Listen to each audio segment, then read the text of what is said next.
Nightie पहनकर चली गई थी कूड़ा डालने बाहर। तो क्या मम्मी जी, कूड़ा डालने जाने से पहले कपड़े बदलूं? कोई बदलता है क्या?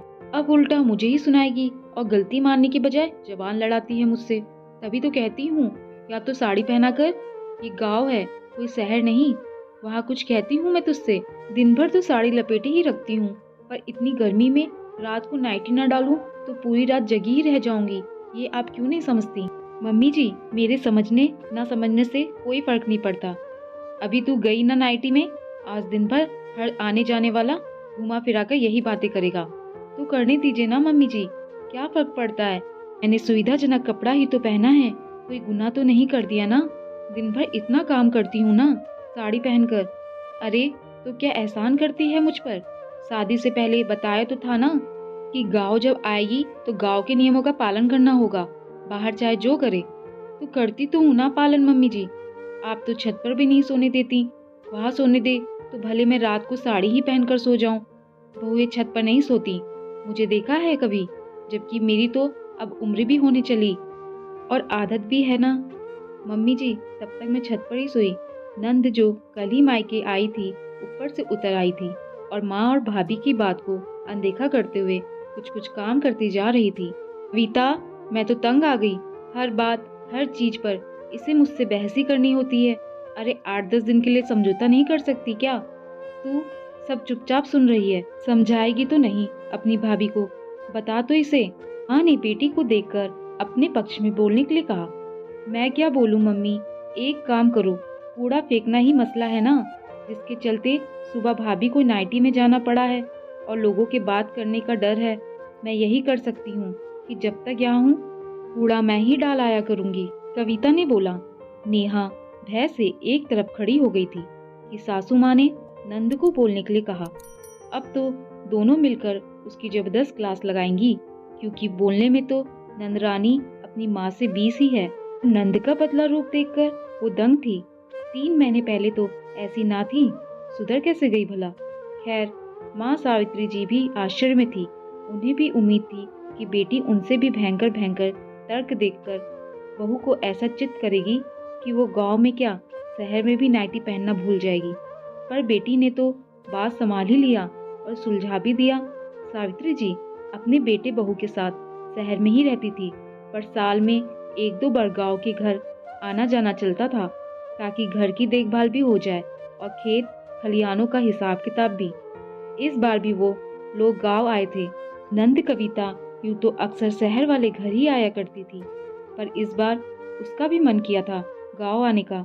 नेहा जब जब सास नंद मिलती तो बहुत डर जाया करती, क्योंकि दोनों मिलकर कभी भी किसी भी बात का मसला बना देती और दिन भर वाक के युद्ध छिड़ा रहता। इस बार 2-3 दिन तक बेटी को बहू के किसी भी मिर्च मसाले वाली बातों में भाग ना लेता देख एक दिन पूछी बैठी सावित्री जी, कविता तेरी तबीयत तो अंदर से ठीक है ना बेटा? हाँ माँ, क्यों? कितनी खुश तो हूँ मैं, इतने दिनों बाद गाँव आकर सब कितना अच्छा लग रहा है। तुम ऐसा क्यों पूछ रही हो?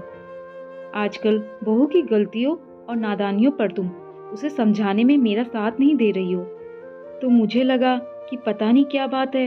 माँ, गलतियाँ किससे नहीं होती, और जब भाभी गलती करती है तो आप तो समझाती ही हैं उन्हें। अब एक साथ 2 जने मिलकर बोले ये जरूरी है क्या? अरे वाह, पिछली बार तक तो तुम मेरे सुर में सुर मिलाकर बोलती थी, इस बार बड़े ज्ञान की बातें कर रही है। बात क्या है? सावित्री जी ने व्यंग से कहा। क्योंकि मुझे विज्ञान मिल गया मम्मी। पिछले महीने जब इनकी दोनों बहनें इकट्ठा आई थी, तीनों माँ बेटियां ने मिलकर एक साथ मुझे इतना सुनाया कि मेरे आंखों में आंसू आ गए। हालांकि ये मेरे साथ मेरी 3 साल की शादी में पहली बार हुआ कि मुझे इतना सुनाया गया। फिर किसी ने डांटा ना कुछ कहा, पर सदमे से मुझे 3 रात नींद नहीं आई और अभी तक सोचकर बुरा लगता है कि एक अदने से सामान के लिए मुझे इतना सुनाया गया। फिर मैं सोचने लगी, ऐसा मेरे साथ एक बार हुआ तो मुझे इतना बुरा लगा और इतनी तकलीफ हुई। भाभी को तो अक्सर हम दोनों मिलकर इतना सुनाते हैं, उनके दिल पे क्या बीतती होगी मम्मी? कविता एक सांस में बोल गई। तुम कुछ बोली नहीं उनसे कि गलती से ऐसा हो गया? मम्मी, हम दोनों जब बोलने लगते हैं तो भाभी को बोलने का मौका देते हैं क्या? वो 3 थी। देखो, गलती पर डांटना गलत नहीं है, ऐसा सदियों से चला आ रहा है। पर एक इंसान बोले तो सही है, सब मिलकर बोलने लगे ये गलत है मम्मी। आखिर सामने वाले से गलती ही तो हुई है, किसी का खून तो नहीं कर दिया उसने। और गलतियां इंसान से ही होती है ना। कविता बोली, सही कह रही है तू। अपनी बात याद आ गई। मात्र 16 की उम्र में ब्याह कर आई थी और गलती करने पर अपनी सास, दादी सास ही नहीं, अगल बगल की चाची सास से भी आकर एक साथ बोलना शुरू कर देती थी, मानो पंचायत चल रही हो। सावित्री को भी अपना पुराना समय याद हुआ आया। इस बार मैं सोचकर आई थी मम्मी कि आप जब भाभी को कुछ कहोगी तो मैं नहीं बोलूंगी।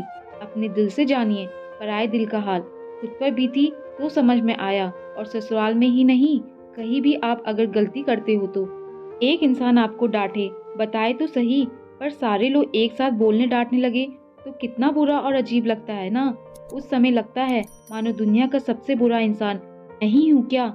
होता है ना, बोलो। मैं भी समझ गई बेटा, आगे से भी बहू को उसकी गलती पर समझाऊंगी जरूर, और पंचायत नहीं करूंगी। आखिर वो भी तो इंसान है मेरी तरह, और मेरी बेटी की तरह सावित्री जी को अपनी गलती का एहसास हो चुका था। दोस्तों, आपको ये कहानी कैसी लगी? नीचे कमेंट्स करके हमें ज़रूर बताइएगा। अगर आपको ये कहानी पसंद आई हो तो अपने दोस्तों के साथ ज़रूर शेयर करें, और ऐसी ही प्यारी कहानियाँ सुनने के लिए हमारे चैनल को सब्सक्राइब करके बेल आइकन को ऑल पे सेट करना ना भूलें। धन्यवाद।